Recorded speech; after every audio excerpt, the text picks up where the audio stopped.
يسمى جيش الإسلامي للإنقاذ المنحل، وهل هذا القائد يخوض صراعا مع القادة التاريخيين للجبهة الإسلامية للإنقاذ المحظورة في الجزائر؟ وأخيرا، أين يبدأ ميثاق السلم والمصالحة الوطنية وأين ينتهي؟ هذه إذن محاور لقائنا بضيف نقطة نظام لهذا الأسبوع، القائد السابق للجيش الإسلامي للإنقاذ المنحل في الجزائر، مدني مزراق.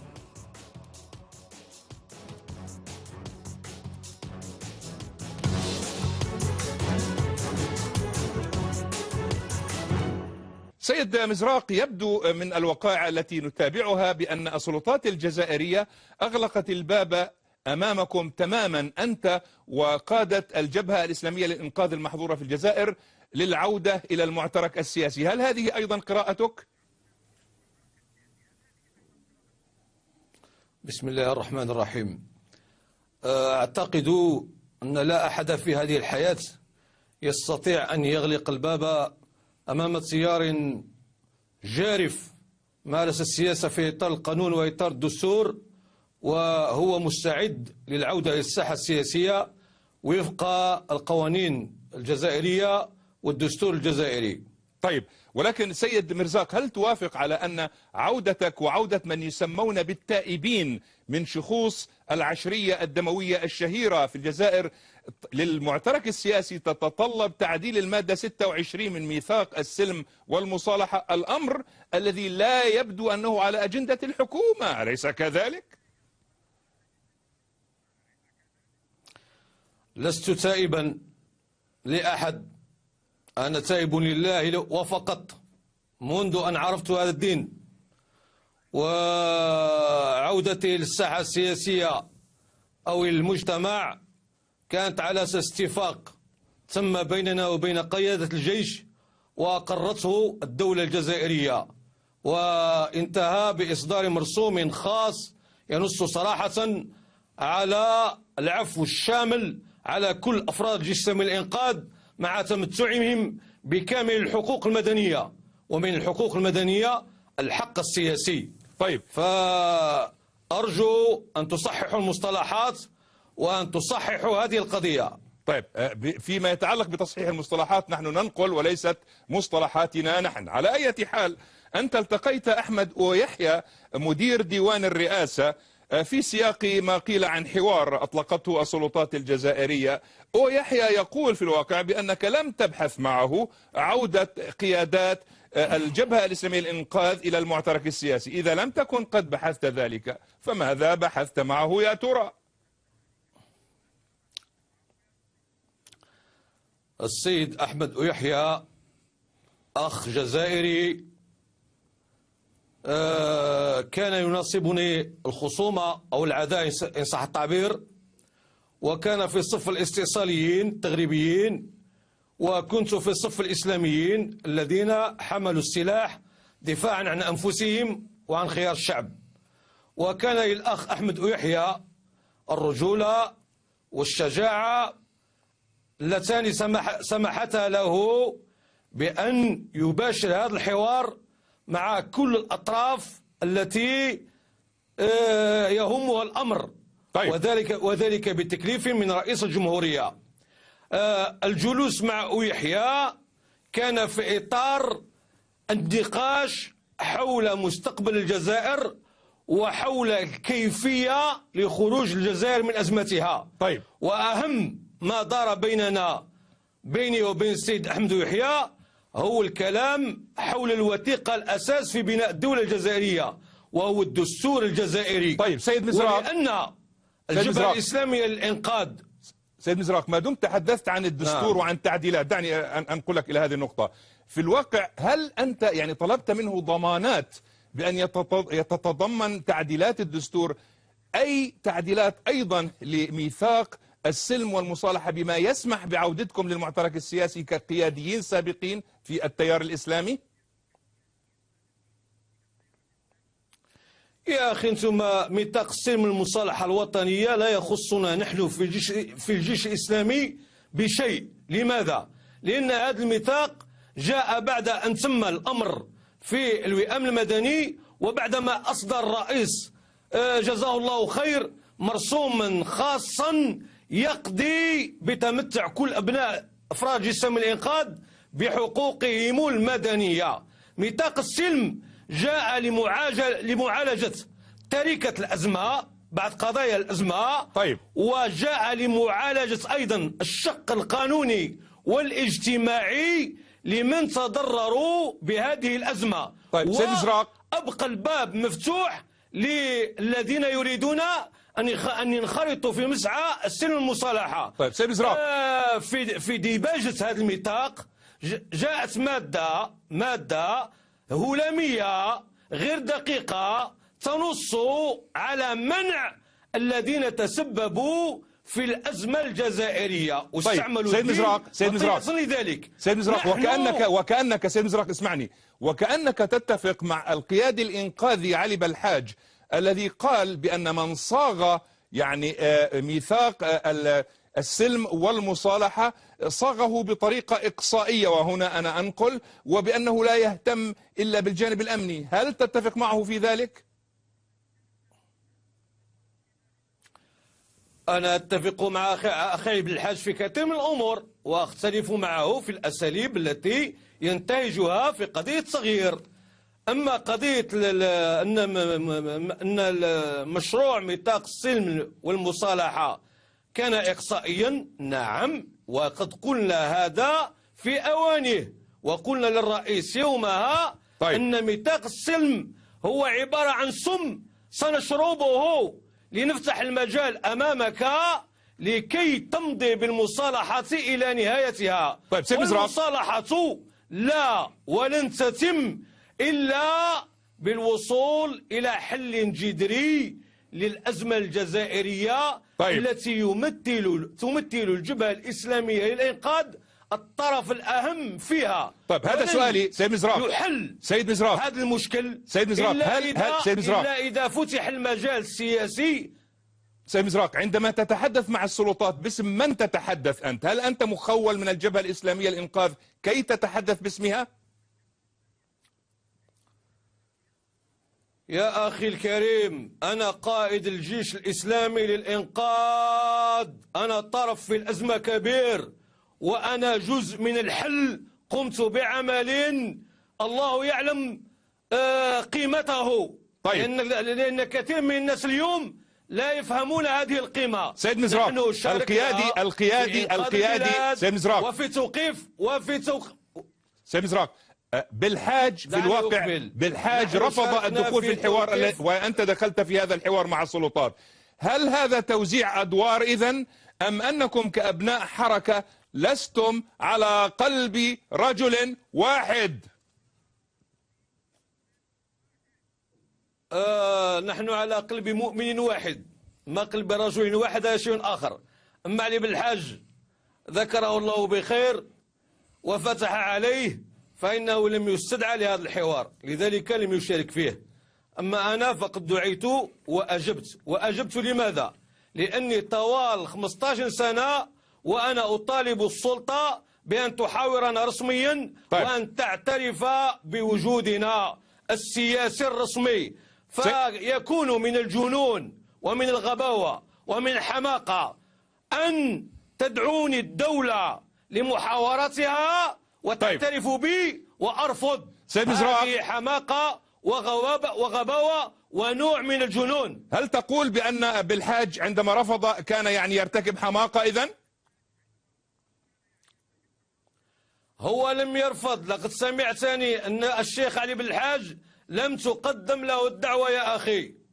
طيب. أفهم هذا جيدا. طيب. عندما تقدم هذه النقطة مفهومة. الحوار طيب. هناك سنحكم عليه. طيب علي بالحاج، في الواقع أنت قلت عنه بأن علي بالحاج ما زال معنا، ولكننا نرفض استمراره بعقلية التسعينيات. هل أنت ضد إذن الحديث عن عودة المسار الانتخابي الذي كانت السلطات الجزائرية قد ألغته في أوائل التسعينيات؟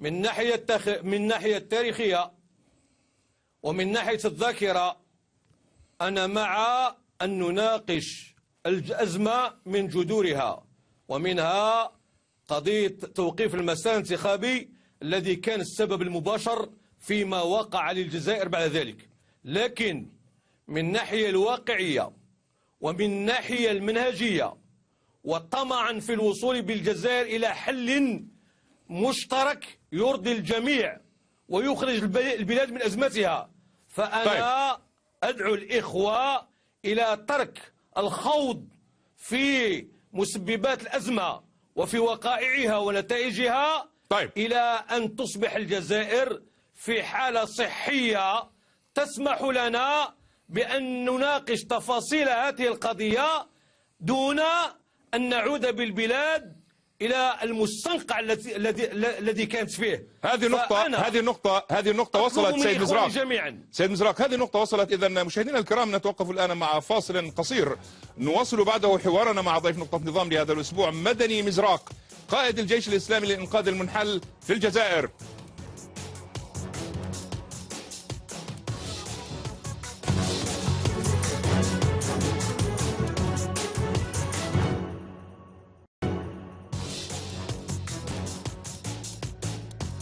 إذا مشاهدينا الكرام، أهلا بكم من جديد. نواصل حوارنا مع ضيف نقطة نظام لهذا الأسبوع، مدني مزراق، قائد الجيش الإسلامي لإنقاذ المنحل في الجزائر.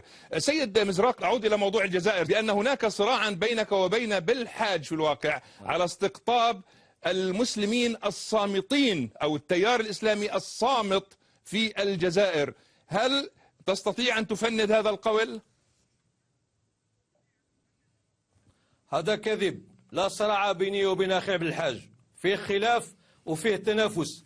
التنافس في حاجة واحدة فقط، هو العمل ليل نهار لإرجاع الحقوق المغصوبة لأبناء الجبهة الإسلامية للإنقاذ ومعها كل الشعب الذي ظلم.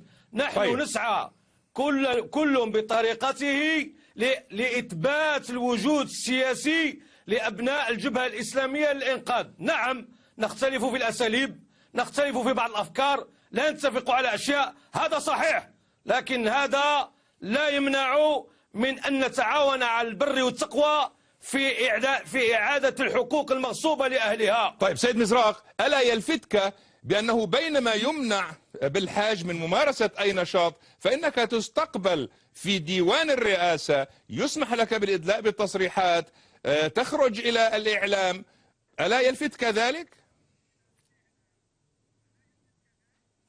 أخي علي بالحاج يسر الله أمره أيضا يتكلم في المغاربية ويتكلم في العصر ويتكلم في القنوات ولا يكلمه أحد، ولكن أنا أقول أن الشيخ علي بالحاج كغيره من الجزائريين من حقه أن يمارس حقوقه السياسية والمدنية كاملة غير منقوصة. طيب. أما أن الدولة دعت مدني مزراق إلى قصر الرئاسة ولم تدع علي بالحاج، هذه الحياة، اليوم أنا وغدا هو إن شاء الله وبعده الآخرون. طيب سيد مزراق، حتى لو وافقت السلطة الجزائرية على عودتكم كقادة سابقين إلى المعترك السياسي، هل تظن بأن الناس الذين فقدوا أحبائهم وأبنائهم في المذابح التي وجه الاتهام فيها إلى الإسلاميين ومنهم جيش الإنقاذ الإسلامي الذي كنت تقوده ومن ذلك مذبحة طلحة سيقبلون بعودتكم إلى المعترك السياسي في الجزائر؟ هذه مغالطة يا أخي الكريم. الجيش الإسلامي للإنقاذ لم يرتكب أي مجزرة، لم يعتدي على الآمنين، لم يعتدي على العزل، لم يقتل آمنا أو شيخا أو امرأة أو طفلا، لم يقتل صحفيا أو مثقفا أو سياسيا أبدا. والتاريخ يشهد والشعب الجزائري يشهد والأمة تشهد. إذا من كنتم سيد مزراق، من كنتم تقتلون؟ سيد مزراق، من كنتم تقتلون؟ إذا من كنتم تقتلون؟ اسمعني، نحن مستعدون للوقوف أمام أي محكمة في أي مكان وفي أي دولة. نحن براء، اعتدي علينا وأجبرنا على الدفاع عن أنفسنا، فاضطررنا إلى قتل من كان حريصا على قتلنا. وقد سبق لي وأن قلت لك يومها، إذا سألتني، نعم أنا قتلت من كان حريصا على قتلي. عليك أن تعلم متى وكيف ولماذا. طيب باختصار، سيد مزراق، باختصار، هل أنت نادم على ذلك؟ هل أنت نادم على ذلك الآن في قراءة يعني مستعجلة؟ لست نادما ولن أندم ما حييت لأني كنت ضحية. أما قضية أني حزين وأني أتعذب وأني متألم لما أصاب أهلي وإخواني وشعبي وبلدي وكل ضحية طال هذه الأزمة، فنعم أنا طيب. متألم وحزين وأتعذب. أحد الأعضاء السابقين في جيشك يقول في الواقع بأنك يعني خلقت قطيعة بينك وبين القيادات التاريخية في الواقع للجبهة الإسلامية للإنقاذ، وألقيت بنفسك، وهنا أنا أنقل، في أحضان السلطة، فماذا تقول؟ السلطة هي سلطة جزائرية، والدولة هي دولة جزائرية، وأنا مواطن جزائري، فالدولة دولتي والسلطة سلطتي، حتى وإن خالفتها وعارضتها وقاتلتها من أجل حقي. تبقى الجزائر بلدي، والشعب الجزائري هو شعبي وأمي وأبي، والسلطة الجزائرية هي ولية أمري. أما فيما يخص شيوخ الجبهة الإسلامية للإنقاذ، فالشيوخ هم قادة الجبهة ونحن نعترف بذلك، وعلاقتنا بهم هي علاقة عضوية رسمية في حزب. طيب. نحن من أنقذ الجبهة لما دوبت الجبهة في الجماعة الإسلامية المسلحة، الجبهة التي تعرفونها اليوم والتي هي حية ترزق، كان ذلك بفضلنا وبعد فضل الله. طيب وليس بفضل أي رجل آخر. سيد مزراق، الجبهة الآن قائمة بفضل الجيش الإسلامي للإنقاذ الذي أنقذها من براطن الإرهاب ومن بين أيدي القتلة. سيد مزراق، ثمة من يقولون في الواقع بأن السلطات من خلال حديثها معك بالذات إنما تحاول البرهنة ربما للعالم حتى ليس للجزائريين فحسب على أنها تتحاور مع كافة الأطياف السياسية في البلد، وأيضا تحاول من خلال الحديث معك قطع الطريق على القيادات التاريخية للجبهة الإسلامية للإنقاذ، فماذا تقول مرة أخرى؟ أصبت في الأولى وأخطأت في الثانية. نعم، من واجب الدولة الجزائرية ومن واجب السلطة الجزائرية أن تفعل المستحيل لتبرهن للقاصي والداني أنها تحاور كل الأطراف في الجزائر، من تتفاهم معهم ومن لا تتفاهم معهم. أما قطع الطريق على القيادة الرسمية أو القيادة التاريخية للجبهة الإسلامية للإنقاذ فهذا خطأ، بل الدولة تتحرك بخطى بطيئة صحيح، لكنها جادة ومسؤولة، وكيومنا هذا ونحن جميعا نمارس السياسة في إطار الدستور وفي إطار قوانين الجمهورية. طيب. نحن والجبهة الإسلامية للإنقاذ وكل جزائري يؤمن بوطنه مستعد ليتعامل ويتحرك في إطار القانون. سيد مزراق، في الواقع هناك من يشيرون يعني إلى معاملتك المتميزة من جانب السلطات، بحيث أنها سمحت لك في الآونة الأخيرة بتنظيم ملتقى مع زملائك من عناصر الجيش الإسلامي للإنقاذ في منطقة جيجل، أليس كذلك؟ الجيش الإسلامي للإنقاذ منذ أن عاد إلى الحياة المدنية في سنة 2000 وهو ينظم التجمعات الصيفية والمخيمات ويقيم الندوات الصحفية تحضرها كل وسائل الإعلام الوطنية والدولية، وقناتكم ممن كان يحضر الندوات الصحفية التي أنظمها أنا، ولم تمنعنا الدولة يوما.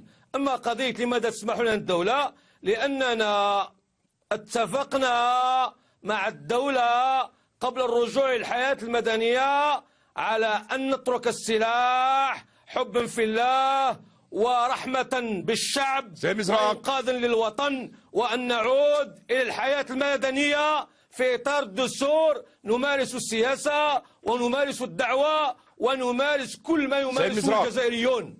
طيب، ما يقال في الواقع بأنكم تتحالفون نعم. مع جهات في الجزائر ربما تخالفكم في الأيديولوجية، هل هذا صحيح؟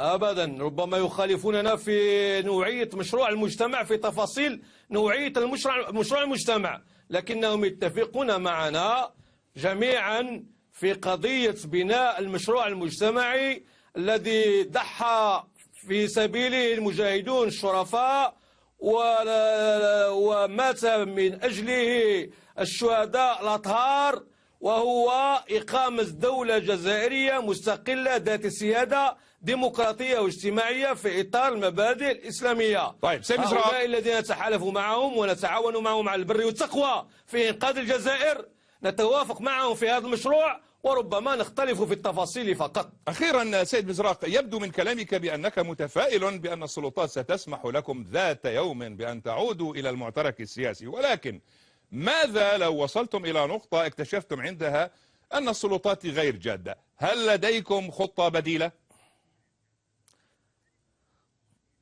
لست متفائلا فقط، بل أنا متأكد ولن يطول ذلك إن شاء الله.